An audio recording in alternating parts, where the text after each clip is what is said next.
Hi, I'm Sherry Strong, helping you return to eating real food with spud.ca.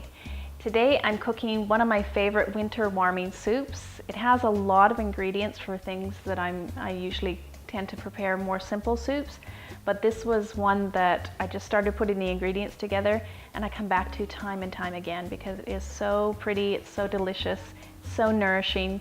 There's really no downside to it apart from there's a bit of prep involved. What I'm using is some beautiful first cold pressed or some extra virgin cold pressed coconut oil. So it's got beautiful coconut smell and flavor and lots of nutrients.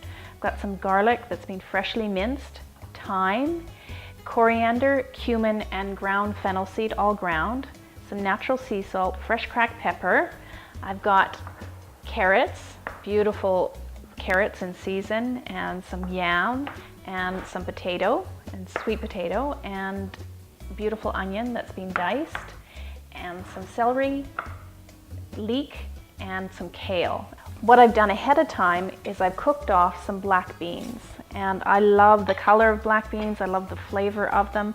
What you want to do is you want to soak them overnight, at least 8 hours, and then you discard that liquid and then you cook them in new liquid until they are tender. And that can take, depending on just the type of the bean, where it's being dried, how long it's been dried, it can take at least an hour to do that.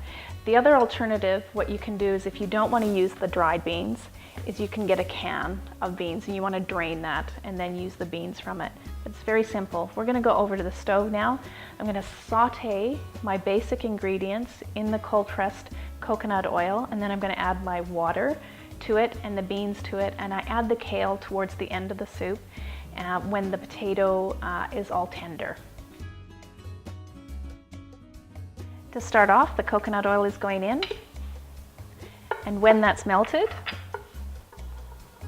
I've got a moderate heat going on. I'm going to put in my onion. You don't want it too high because I'm actually going to put in the garlic, and if it's too high, that garlic is going to burn, and burnt garlic tastes horrible. And I'm putting in my spices: pepper, fennel, ground coriander, ground cumin. There we go. And I just put in the thyme, pop that in, and then I'll pull those out at the end when the leaves have fallen off of it. The leek can go in. This isn't one of the soups where you have to brown everything off. It smells absolutely amazing, like seriously, deliciously, amazingly wonderful. Can't think of any more superlatives to add to that. But my potatoes going in, and then the water. And you really want it to cover. Okay, so that's perfect. Just enough water to cover it. And then I simmer that on a low heat until the potato is tender. And then I'm going to add my black beans, and the kale will go in just at the very end. Wow, that looks awesome.